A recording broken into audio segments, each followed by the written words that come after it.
9,000 शेततळ्याची कामं राज्यात सुरू.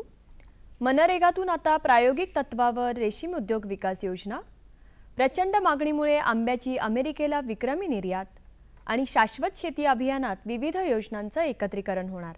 नमस्कार, आता पाहूया सविस्तर वृत्त. राज्यात आतापर्यंत 5,000 शेततळी पूर्ण झाली असून 9,000 शेततळ्याची कामे सुरू आहेत.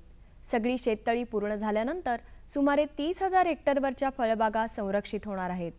राज्यातील शेततळ्यासाठी सन 2014-15 या आर्थिक वर्षात 125 कोटी रुपये प्रस्तावित आहेत.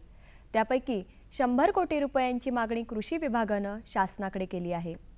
पूर्ण झालेल्या शेततळ्यांना राष्ट्रीय कृषी विकास योजनेत 2013-14 मध्ये सुमारे 100 कोटी रुपये तर राष्ट्रीय फलोत्पादन विकास अभियानातून 60 कोटी असे आतापर्यंत एकूण 160 कोटी रुपये मिळाले आहेत.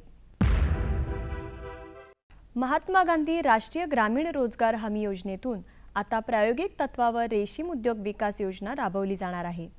या योजनेतून पडीक जमिनीवर तुती वृक्ष लागवड, टसर, अर्जुन आणि ऐन रोपांची लागवड होणार आहे. या योजनेमुळे रेशीम उद्योग वाढवण्याबरोबर ग्रामीण भागात रोजगार सुद्धा उपलब्ध होणार आहे. रेशीम उद्योग विकास योजनेअंतर्गत मराठवाड्यातील बीड, जालना आणि औरंगाबाद या जिल्ह्यांमध्ये तुती लागवड योजना, तर विदर्भात गडचिरोली, चंद्रपूर, गोंदिया आणि भंडारा या 4 जिल्ह्यांमध्ये टसर, ऐन आणि अर्जुन रोपांची लागवड केली जाणार आहे. महाराष्ट्रातील हवामान आणि जमीन तुती लागवडीसाठी आणि रेशीम कोष निर्मितीसाठी अनुकूल आहे. ग्रामीण भागात रोजगार निर्मिती, उच्च मूल्यांकित पीक रचना यांचा विचार केल्यास महाराष्ट्रात रेशीम उत्पादनाला वाव आहे. पडीक जमिनीवर तुती, ऐन, अर्जुन वृक्षांची लागवड केल्यास जमिनीची धूप थांबायला मदतही होणार आहे.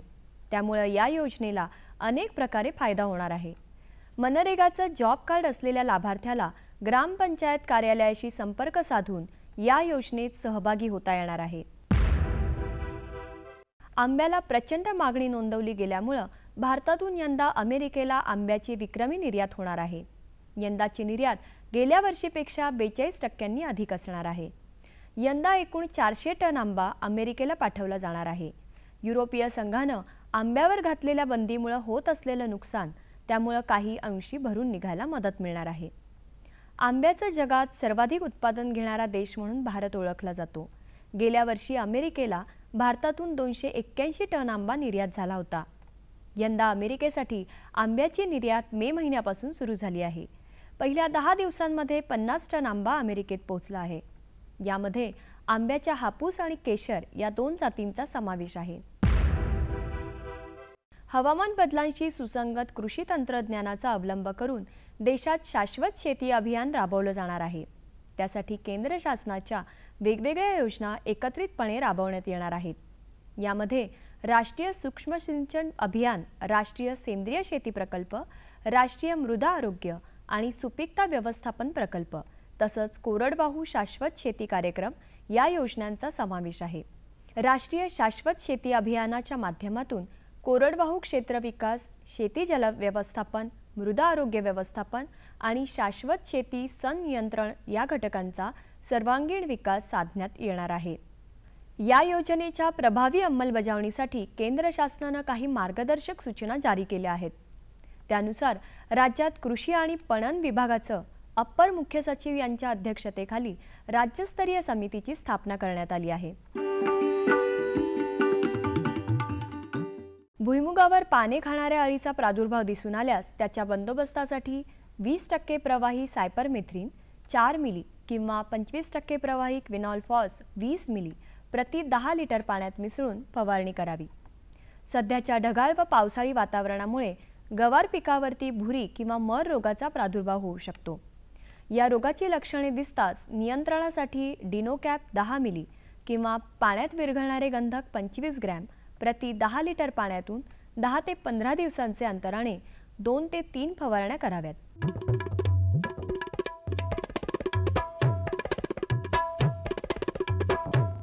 आता बघूया सातारा कृषी उत्पन्न बाजार समितीचे काही बाजारभाव प्रति क्विंटलचे. भेंडी कमाल 2,500 रुपये प्रति क्विंटल, किमान 2,000 रुपये प्रति क्विंटल. दुधी भोपळा कमाल 1,000 रुपये, किमान 600 रुपये. फ्लॉवर कमाल 2,000 रुपये, किमान 1,500 रुपये. घेवडा कमाल 4,000 रुपये, किमान 3,500 रुपये. काकडी कमाल 1,200 रुपये, किमान 800 रुपये. शेवगा कमाल 2,500 रुपये, किमान 2,000 रुपये. टोमॅटो कमाल 800 रुपये, किमान 400 रुपये. वांगी कमाल 1,500 रुपये, किमान 1,000 रुपये. आणि हिरवी मिरची कमाल 1,600 रुपये प्रति क्विंटल आणि किमान 1,400 रुपये प्रति क्विंटल.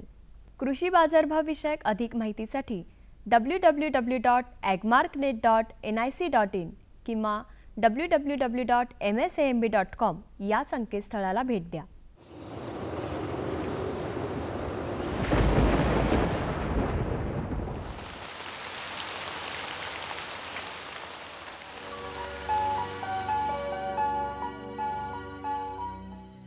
मध्य महाराष्ट्र आणि विदर्भात तुरळक ठिकाणी मेघगर्जनेसह पाऊस झाला. राज्यात सरासरी कमाल तापमान 34 ते 42 अंश सेल्सिअस इतके होते. राज्यात 44.3 अंश सेल्सिअस कमाल तापमानाची नोंद ब्रह्मपुरी येथे झाली. येत्या 24 तासात कोकण, मध्य महाराष्ट्र, मराठवाडा आणि विदर्भात तुरळक ठिकाणी मेघगर्जनेसह पाऊस पडण्याची शक्यता आहे. राज्यातील काही प्रमुख शहरांचे तापमान अंश सेल्सिअसमध्ये पुढील प्रमाणे: मुंबई कमाल 36 अंश सेल्सिअस, किमान 29 अंश सेल्सिअस. पुणे कमाल 36, किमान 24. नागपूर कमाल 44, किमान 31. नाशिक कमाल 39, किमान 26. औरंगाबाद कमाल 40, किमान 29. कोल्हापूर कमाल 35, किमान 24. सांगली कमाल 38, किमान 26. सातारा कमाल 37, किमान 24. आणि सोलापूर कमाल 39 अंश सेल्सिअस आणि किमान 29 अंश सेल्सिअस राहण्याची शक्यता आहे. हवामान विषयक अधिक माहितीसाठी भारतीय हवामान विभागाच्या www.imd.gov.in या संकेतस्थळाला भेट द्या. या होत्या आजच्या कृषी वार्ता. पुन्हा भेटूया पुढील भागात. तोपर्यंत नमस्कार.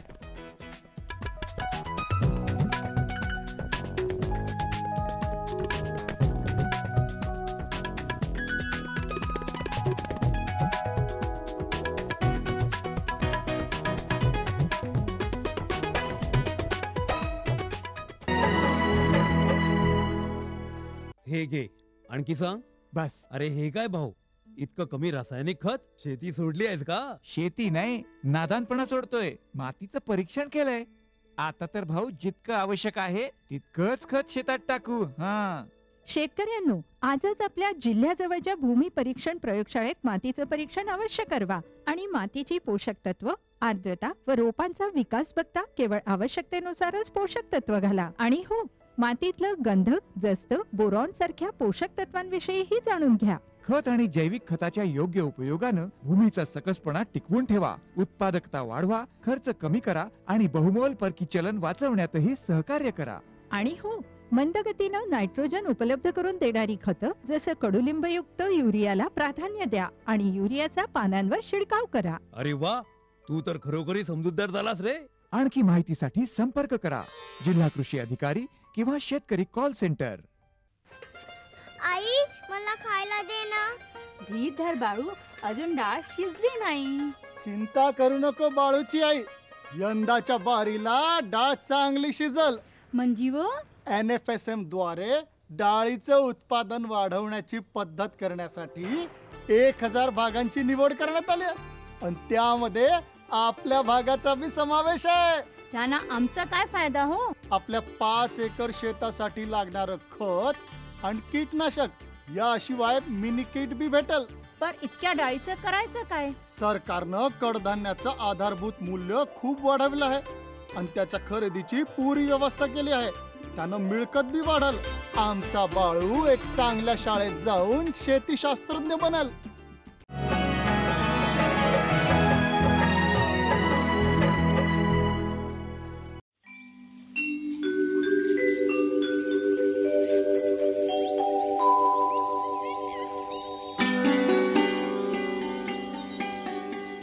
आपला भारत हा कृषीप्रधान देश आहे.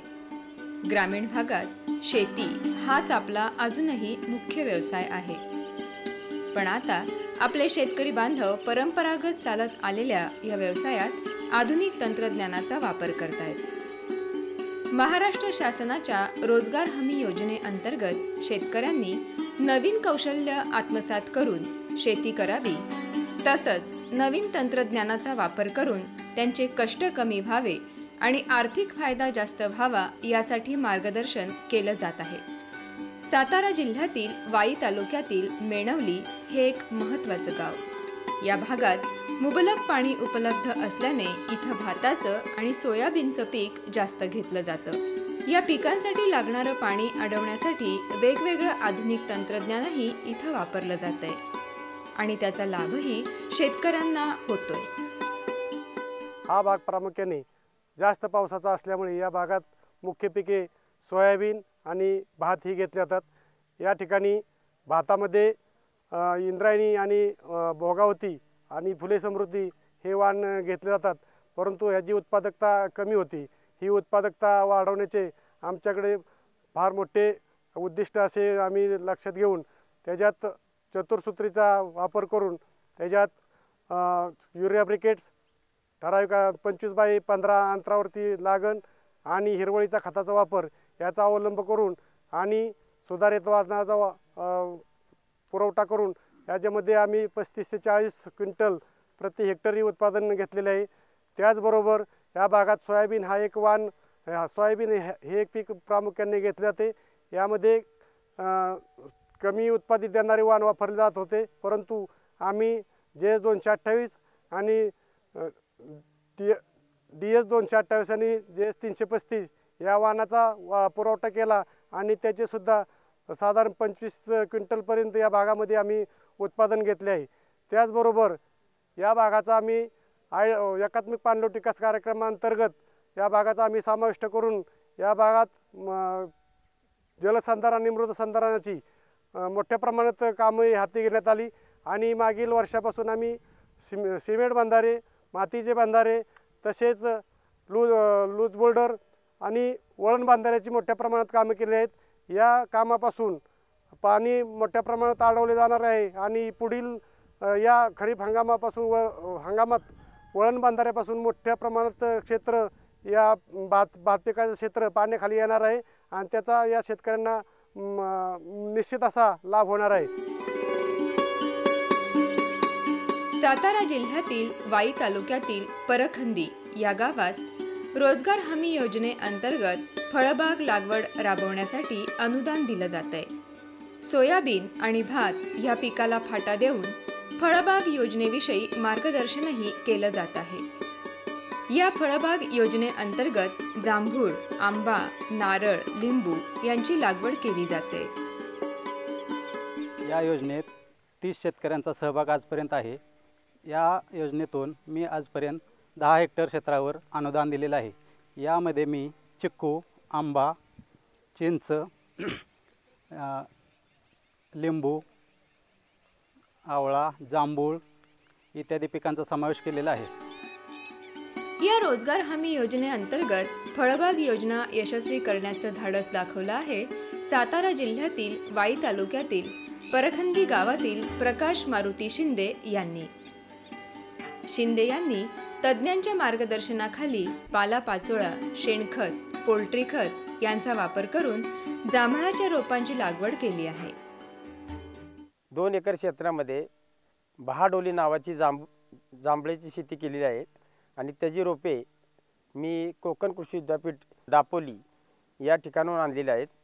ह्या 2 एकरमध्ये 280 झाडं बसलेली आहेत आणि त्या एका रोपाची किंमत 45 रुपये या दराने आम्ही ही रोपं कोकण कृषी विद्यापीठात आणून परखंदीमध्ये 2011च्या मेमध्ये इथं 1x1 खड्डे काढले आणि 1 महिना ते खड्डे वाळून दिले सुकून चांगलं आणि त्यामध्ये पालापाचोळा भरून आणि शेणखत टाकून आणि BSC धानुडॉल पावडर टाकली आणि ते खड्ड्यामध्ये जुलैमध्ये आम्ही ह्या जांभूळ पिकाची 5x5 मीटरवर अशी लागण केलेली आहे आणि आता ह्या झाडाचं वय 2.5-3 वर्षाचं झालेलं आहे। झाडाची वाढसुद्धा अतिशय चांगल्या पद्धतीने आहे आणि ह्या बागेला मी पूर्ण सेंद्रियच बाग केलेली आहे। या बागेमध्ये पोल्ट्रीचं खत आणि गांडूळ खत आणि तसंच गायींचं आणि म्हैशीचं शेणखत याचाच वापर करून ही पूर्ण बाग मी सेंद्रिय पद्धतीची केलेली आहे.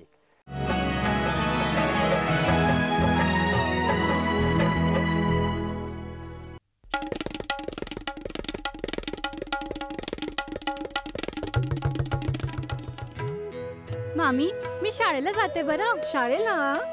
अगं पण लग्नाच्या वक्ताला तू शिकलेली आहेस म्हणून सांगितलं होतं की. अव मामी, फार्म स्कूलला जातीये शेतीच्या नव्या नव्या गोष्टी शिकाया. तुम्ही बी चला की. फार्म स्कूल, जिथे शेतकऱ्यांना पिकांचा उपज वाढवायच्या सर्व गोष्टी शिकवल्या जातात. जसं मातीच्या पोतानुसार कोणती खतं योग्य आहेत, कोणती बियाणं आणि गरजेनुसार कोणती कीटकनाशकं उत्तम आहेत. खर्च बेताचा, लाभ मोलाचा. सुगंधाच्या दरवळीमध्ये, स्वादाच्या बहारीमध्ये, प्रगतीच्या डहाळ्यांमध्ये, पसरणाऱ्या हास्यांमध्ये, हिरव्यागार झाडांमध्ये, मोठ्या मोठ्या सौद्यांमध्ये, गोड मधुर गुंजनामध्ये, आनंदाच्या चाहुलीमध्ये. NHM बागवानी मिशन. आमची आकांक्षा आपलं स्मितहास्य.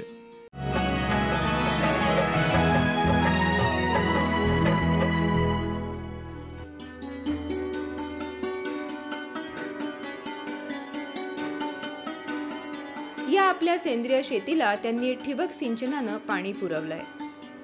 ही फळबाग प्रक्रिया राबवताना केवळ एकच पीक न घेता शिंदे यांनी बोरं, शेवगा, लिंब, आलं यांचंही आंतरपीक घेतलं आहे.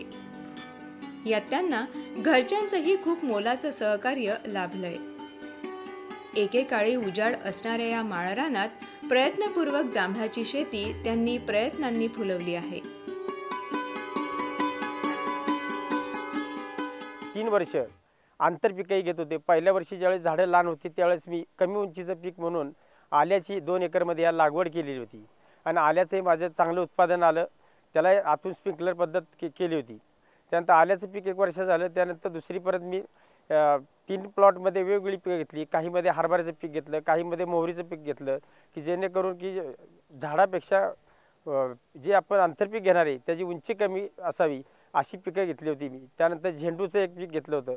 त्यामुळे त्यातून सुद्धा माझा ह्या ज्या बागेवर जो होणारा खर्च आहे तो जवळजवळ तो इतर पिकातूनच मला निघालेला आहे. मी माझ्या शेतावरती साई सरबती नावाच्या लिंबाची एक अर्धा एकरची बाग केलेली आहे. ती अतिशय चांगल्या पद्धतीने जोपासलेली त्यांच्या बागेच्याखाली आणि बागेची निगा व्यवस्था पूर्ण चांगल्या पद्धतीने ठेवलेली आहे. त्यानंतर मी ही महाराष्ट्र ग्रामीण योजनेमार्फत 4 युनिट आमचं एकत्र कुटुंब पद्धती असल्यामुळे आम्ही 3 भाऊ असून एकत्र कुटुंब असल्यामुळं आम्ही चौघांच्या नावावरती एकत्रच एक गांडूळ खताचं युनिट घेतलेलं आहे. ते युनिटचं सुद्धा बांधकाम शासकीय नियमाप्रमाणे पूर्ण करून गांडूळ शेड अतिशय व्यवस्थित आज गांडुळांची जोपासना होऊन खत चांगल्या पद्धतीने तयार होत आहे आणि ते जे खत तयार होते तेच मी या माझ्या बागेला वापरतो आहे. त्यामुळे बागा जेणेकरून कशा सेंद्रिय करता येतील ह्याचा मी प्रयत्न करत आहे. त्यानंतर मी माझ्या शेतामध्ये 1 एकरमध्ये शेवग्याची लागवड केलेली आहे. कोईमुतूर 1 आणि कोईमुतूर 2 या जातीचा शेवगा लावलेला आहे. तोही शेवगा आता आज मार्केटमध्ये चालू आहे. मधल्या काळामध्ये मार्केट चांगलं होतं त्यावेळेस मला चांगल्या 100 रुपये किलोचाही दर मिळालेला आहे. त्यामुळे कमी त्रासामध्ये कमी भांडवलामध्ये अशी ही जी फळपिकं आहेत ही जेणेकरून जास्तीत जास्त शेतकऱ्यांनी घेणे अतिशय ही काळाची गरज आहे. या योजनेमधून मला महाराष्ट्र शासनाकडून कृषी खात्याकडून 11,600 रुपये हे अनुदान मिळालेलं आहे आणि ठिबकसाठी 13,000 रुपयाचं अनुदान मला मिळालं आहे. शासनाची जी काय अनुदान आहेत याचा पूर्ण मला अधिकाऱ्यांनी लाभ दिलेला आहे. शेतातला माल चांगला असला तरी त्याचं मार्केटिंग योग्य पद्धतीनं व्हायला हवं, तरच शेतकऱ्याला त्याचा योग्य फायदा मिळतो. यासाठी शिंदे यांनी शेती गट स्थापन केलाय.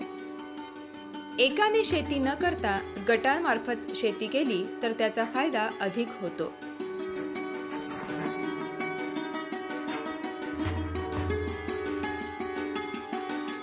यामध्ये ही जमीन पूर्वी पूर्ण माळरान होती. इथं मुरमाड शेती होती आणि ह्या शेतीवरती ह्या बागा करायच्या या उद्देशानं मी सर्व इथं डेव्हलप केला आणि इथं ज्या ठिकाणी कसलंही पीक येत नव्हतं या ठिकाणी जांभळाचा प्रोजेक्ट असा व्यवस्थित झालेला आहे. आम्ही शेती गट स्थापन केला आहे. या गटामार्फत सुद्धा आज शेतकऱ्याची अशी अवस्था आहे की शेतकरी पिकवता येतं शेतकऱ्याला, पण मार्केटिंग करता येत नाही. त्यामुळे आज शेतकऱ्यांच्या अतिशय बेकार अवस्था झालेली आहे. तर ही अवस्था होऊ नये म्हणून मी सुशिक्षित असल्यामुळे मला मार्गदर्शन चांगल्या अधिकाऱ्यांचं मिळत असल्यामुळे मी आत्ता आमच्यातल्या गटामार्फत मी जांभूळ प्रोसेसिंग युनिट आता बसवतो आहे. आणि माझ्या जांभळीचा जो माल आहे तो व्यापाऱ्यांना न देता याचंच मी सगळं प्रोसेसिंग युनिट टाकून जांभळाचा क्रश तयार करणे आणि बियापासून जी पावडर तयार करायची, तर त्यासाठी ती पावडर म्हणजे डायबिटीससाठी अतिशय आयुर्वेदिक पावडर आहे आणि तिला हे जगामध्ये मान्यता आहे.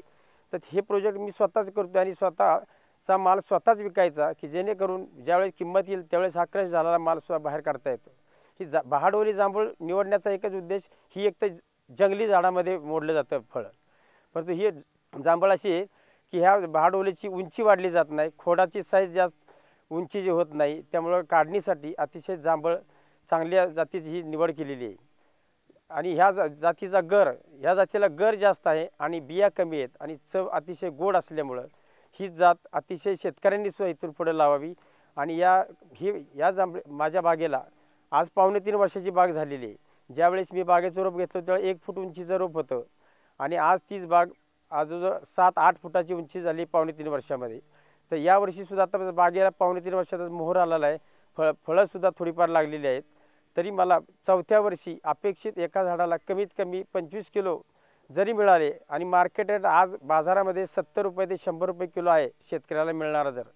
आणि जरी 70 रुपयानं जरी गेली तरी एका झाडाचे साधारणतः 1200 ते 1500 रुपये होणार आहेत. अशी माझी 280 झाडे आहेत. त्यामुळं अतिशय मला ती कमी खर्चामध्ये अतिशय लाभदायक असं हे फळपीक आहे.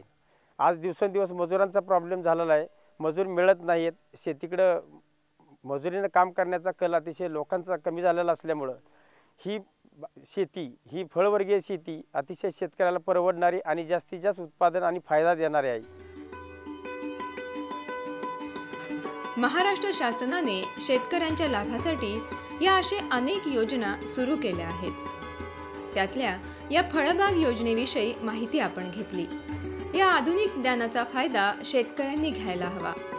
कमी श्रमात कमी खर्चात अधिक उत्पन्न देणारी फळबाग लागवड शेतकऱ्यांनी आपल्या शेतात राबवून त्याचा जास्तीत जास्त फायदा मिळवायला हवा.